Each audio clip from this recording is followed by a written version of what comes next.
I wasn't very social during my college years. I didn't get good grades, never joined a fraternity, didn't have a girlfriend, and wasn't really involved in anything on campus. To be honest, I wasn't a very happy person back then. But I'm not complaining now. Life turned out pretty well. In my late 30s, I found an amazing, loyal girlfriend who would do anything for me. We live together now with our 2 cats, Blue and Raz, and I'm actually planning to propose to her soon. But let me tell you about something strange that happened during those college days. Since I wasn't in a fraternity, the typical frat parties were off limits to me. Still, like any college student, I wanted to have fun. My friends Bryson and Ian were in the same situation as me. We usually spent our weekends hanging out in Bryson's dorm room, but whenever we heard about a party, we jumped at the chance to go. Most of these parties were off campus, not connected to any fraternities or the school. We were so desperate for social activities that we once drove over an hour just to attend a party. One Friday afternoon, Ian messaged our group chat saying a girl he was talking to knew about a party nearby. Ian always seemed to attract the strangest girls. You probably know the type I'm talking about. Bryson joked that he didn't want to end up at some death metal emo anime party, and I kind of agreed with him. But Ian insisted this would be a normal party, and since we had nothing better to do, we decided to go. Bryson's brother Chris agreed to be our designated driver since he didn't drink anyway. During the drive, Ian started complaining that the girl he was talking to, Callista, hadn't responded to his messages for hours. This wasn't really surprising given Ian's personality. He could be pretty intense sometimes. He was getting really upset about it and even suggested turning back, which seemed dramatic since we were already 30 minutes into the drive. We told him to stop worrying and not let it ruin everyone's night. A few minutes later, Ian announced that Callista's profile had completely disappeared from his phone. We had to break it to him that she had probably blocked him and might have decided to go to the party with someone else. He spent the rest of the drive sulking. When we finally arrived at the party location, we were impressed. The house was enormous, especially compared to the other houses on the street.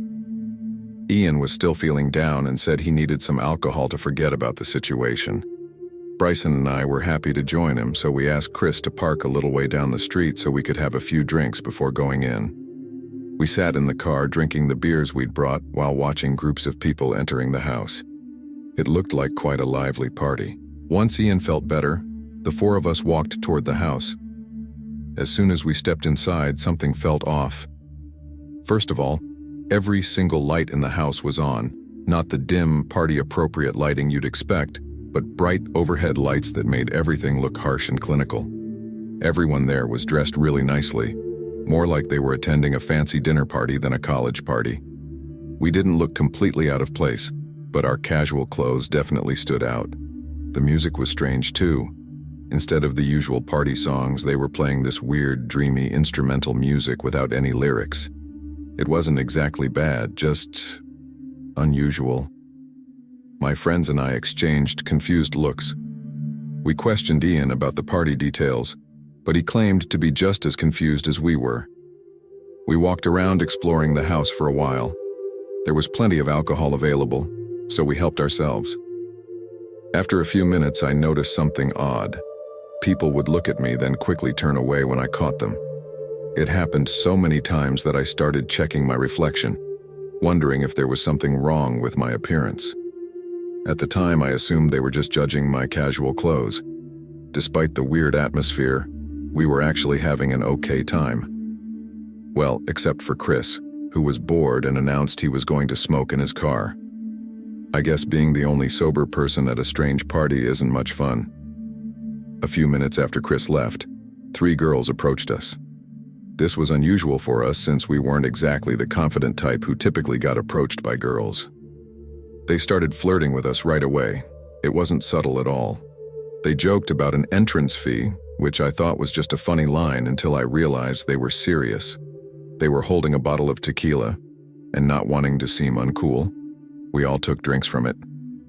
After that, the 6 of us stayed together, drinking, talking, and occasionally dancing. Everything seemed to be going well. That's when I noticed something strange on Tina's neck. A thin, solid green line that looked like it had been drawn with a marker. The line was so fine that I probably wouldn't have noticed it if I hadn't been standing so close to her. I thought about asking her about it, but decided not to in case it was something sensitive like a birthmark. But once I'd seen it, I couldn't stop looking at it. It just seemed so unnatural, and green was such a strange color. It definitely wasn't smeared makeup. I tried to ignore it and keep flirting with Tina, wondering where the night might lead. Eventually, I saw Bryson heading upstairs with his girl, which seemed like good news. Shortly after, Ian and his girl also disappeared upstairs. I wanted to make a move with Tina but was feeling really nervous and sweaty despite the alcohol, so I excused myself to use the bathroom. The only bathroom I could find was occupied, so I waited outside. When the door finally opened, a tall, older-looking man in a white button-down shirt and linen pants came out. I rushed to get inside and we bumped into each other. I turned around, expecting an apology, but he just stood there staring at me with this blank expression. As he was sizing me up, I noticed something that made my blood run cold. He had the exact same green line on his neck as Tina. Against my better judgment, I asked him what his problem was. He just smirked and asked, "Who invited you?" Without thinking, I blurted out, "Callista, the girl who had ghosted Ian." He chuckled and looked up like he knew exactly who I was talking about. Then his smile disappeared completely, and in a low voice he repeated her name before gesturing around the party and asking, "Do you see Callista here?" I didn't know how to respond, so I just slammed the bathroom door in his face. My heart was racing as I tried to process what had just happened. His words and that green mark on his neck kept replaying in my mind. Part of me wished I'd asked him more questions about what was going on. When I left the bathroom, I started looking for him. As I walked through the party, more people were giving me these strange looks like I didn't belong there. I didn't care anymore. I just needed to find my friends and get out of there. While searching, I couldn't stop myself from checking people's necks, and to my horror, I spotted more people with identical green lines. Same color, same length, same thickness, everything exactly the same. I headed upstairs to look for my friends, and thankfully, I ran into Bryson and Ian coming down. I pulled them into an empty hallway to talk. When I told them about the strange marks and said we needed to leave immediately, they just laughed and said I was drunk. Bryson suggested I was just jealous because they had hooked up and I hadn't. When I asked where their girls had gone, they said they were supposed to meet them back upstairs in 20 minutes. They wouldn't listen to reason, so I tried to show them proof of the neck marks. That's when Ian turned his head to the side, and I saw something terrifying. There was a thin line on his neck, but unlike the others, his was red instead of green. I couldn't help but cry out in shock, which finally got their attention. When I checked Bryson's neck, he had a red mark too. Ian tried to calm me down, suggesting it was just makeup that had rubbed off on them, but Bryson was starting to believe me. I insisted we needed to leave right away, and Bryson agreed. Ian still wanted to stay and meet up with his girl again. But just then, another guy walked past us, deliberately looking each of us up and down. He didn't say anything, but he paused long enough for us to see the green line on his neck. That was enough for all of us. We rushed toward the door, and even though it felt like everyone was watching us leave, nobody tried to stop us. We ran to Chris's car and told him to drive. As we were pulling away, both Ian and Bryson's phones started buzzing with messages from those girls, asking why we'd left. That was especially creepy because they hadn't been anywhere near us when we made our escape. My friends immediately blocked their numbers. Everyone I've told this story to has their own theory about what was really going on that night. I honestly don't know what to think about it, but I'm pretty sure that guy at the bathroom saved our lives by making me suspicious. I don't want to imagine what might have happened if we'd stayed. Looking back now, from the safety of my current life with my girlfriend and our cats, it seems almost like a dream. But I know it wasn't because Bryson and Ian remember it too, though we rarely talk about it. Sometimes I wonder about Callista. Was she real? Did she try to warn us by blocking Ian? Or was she just another part of whatever strange trap we almost fell into that night? I guess I'll never know, and maybe that's for the best. I'm a graduate student studying civil engineering at Purdue University. I started just a few months ago, and honestly, things were going pretty well. My classes were good, I'd made a few friends, and I even found an apartment with decent rent. The landlord was kind of sketchy, but I tried not to let that bother me. My apartment was pretty far from campus, but I had a car and actually enjoyed the drive. Sure, it wasn't the best neighborhood, definitely on the rougher side of town, but that didn't worry me too much. Being a guy in my mid-20s, I felt like I could handle myself. Life wasn't exactly exciting, but I was there for a degree, not to party. Everything was running smoothly until the day my backpack got stolen. It happened because I made a stupid mistake. I left my backpack on a table in some random hall while I went to the bathroom. By the time I got back, it was gone. Of course, that particular lecture hall didn't have any security cameras, so there was absolutely nothing I could do about it. At first, I was just annoyed more than anything else. My wallet, keys, and laptop were all in there, which meant I had to go through the hassle of canceling my cards, getting new ones, reporting my missing keys to the landlord, and starting to look for a new laptop. It was a huge inconvenience, but these things happen, right? It wasn't until a few days later that I realized the situation was way worse than I thought. I was driving home from campus one evening when I found a handwritten note that had been slipped under my door.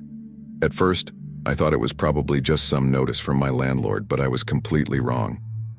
When I opened it up, all it said was, "I see you." No name, no signature, just those 3 words. That's when it hit me. Whoever had stolen my backpack had gone through my laptop and somehow figured out where I lived. That thought alone was terrifying enough, but then something even worse occurred to me. They also had my apartment keys. My skin started crawling, and I found myself looking over my shoulder, half expecting to see someone standing there. I ran into my apartment and slammed the door shut. Thank goodness I had a deadlock. Even if someone tried to use my stolen keys, they couldn't get past that. Over the next week, more notes appeared. All of them were handwritten, and while they weren't long, they were deeply unsettling. Messages like, "I know what you did and watch yourself." By this point, I was really starting to freak out. I'd never done anything seriously wrong.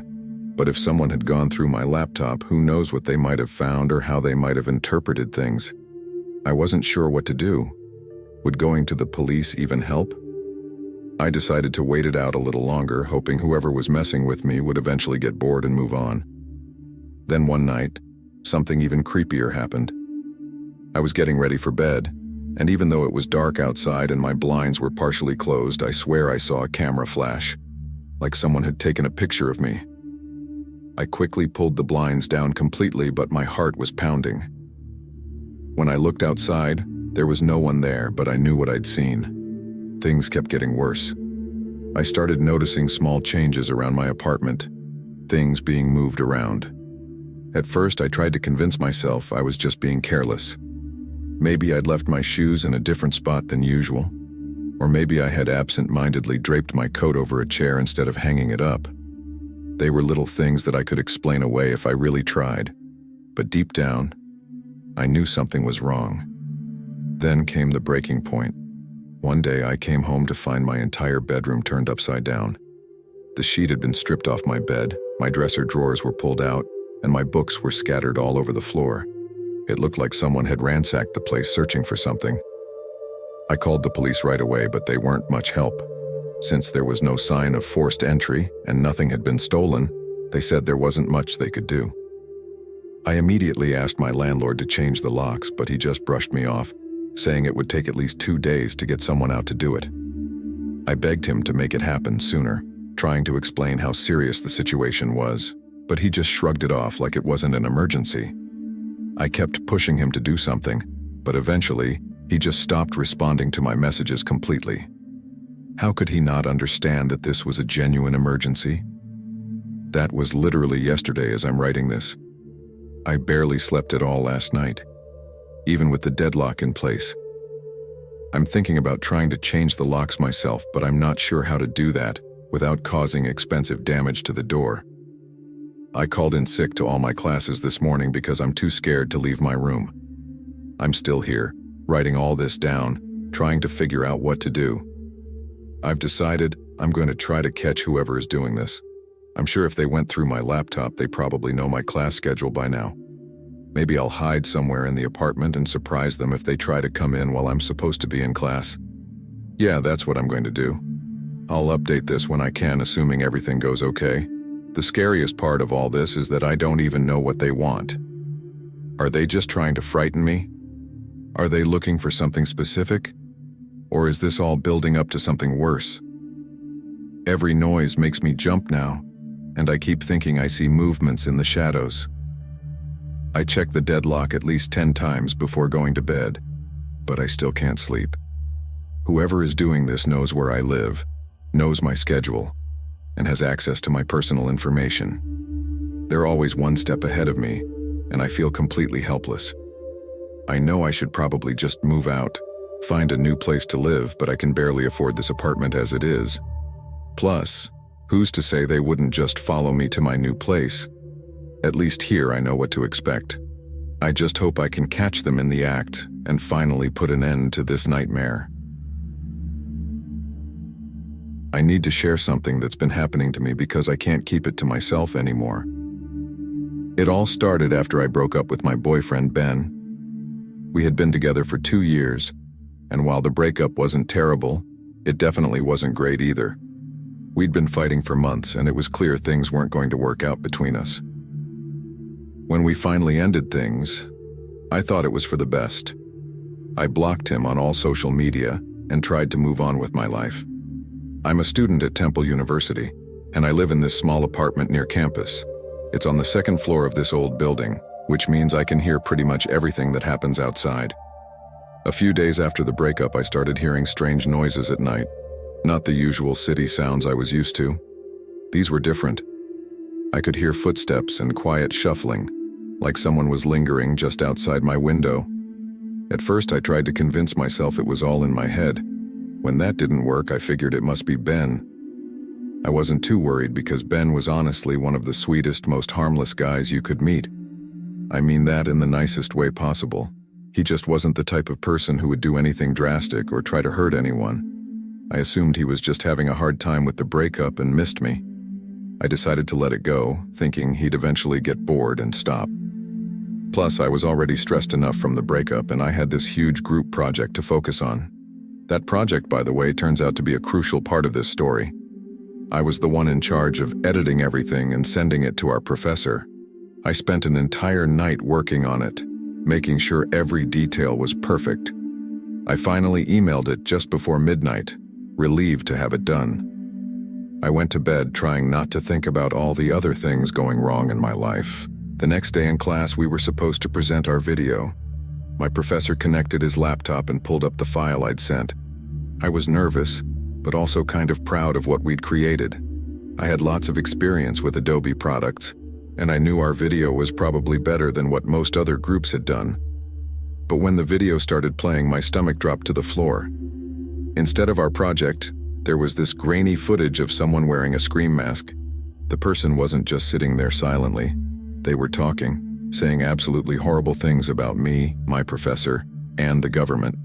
The content was so disgusting that I don't even want to repeat it. My professor let it play longer than he should have, probably because he was in shock just like everyone else. When he finally paused it, his face had gone completely pale.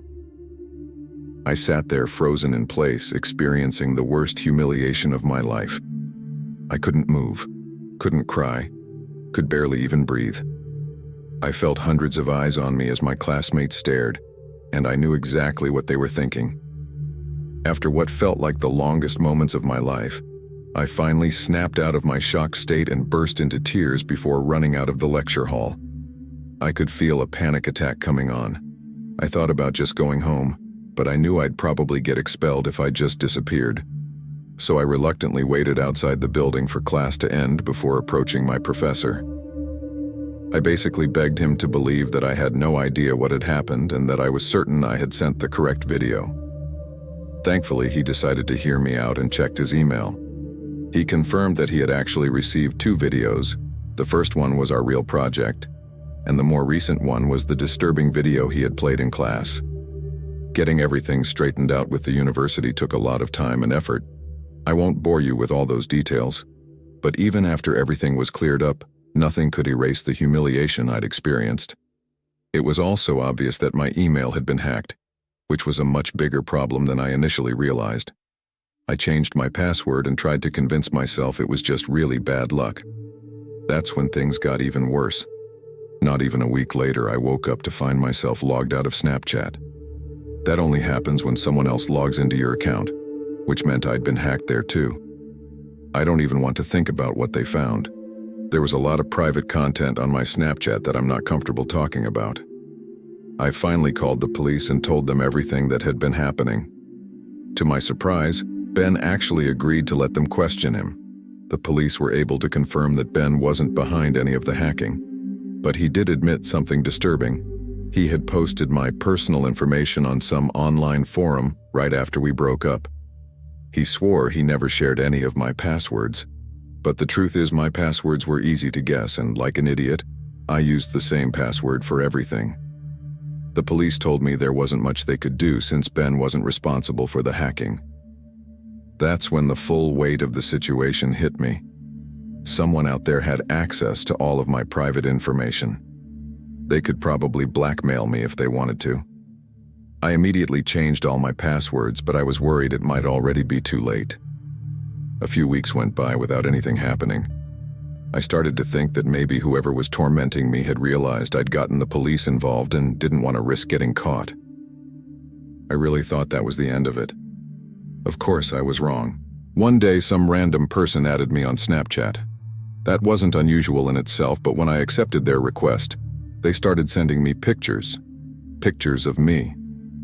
I'm sure you can guess what kind of pictures they were. I blocked them before they could make any threats, which I'm sure they were about to do. I broke down crying, feeling more helpless than I've ever felt in my life. For about a week after that, random profiles kept trying to add me on Snapchat. I knew it was the same person using different accounts, and I never accepted their requests because I was terrified they would try to blackmail me or demand money. This has been going on for about a week now, and I honestly don't know what to do anymore. There's literally no evidence I can use to track this person. The police say they don't have enough information to get involved, and even if they did, I'm not sure they could actually do anything. The worst part is that this person knows my address and who knows what else about my personal life. If I keep ignoring their Snapchat requests, they might do something more drastic. They've already proven they're willing to lurk outside my apartment. I wouldn't put it past them to escalate things further. I don't sleep well anymore. Every notification on my phone makes my heart race. I'm constantly checking to see if anyone is watching me, and I've started keeping all my windows locked and covered even during the day. I've thought about moving, but I can barely afford this place as it is, and there's no guarantee they wouldn't just follow me to a new location.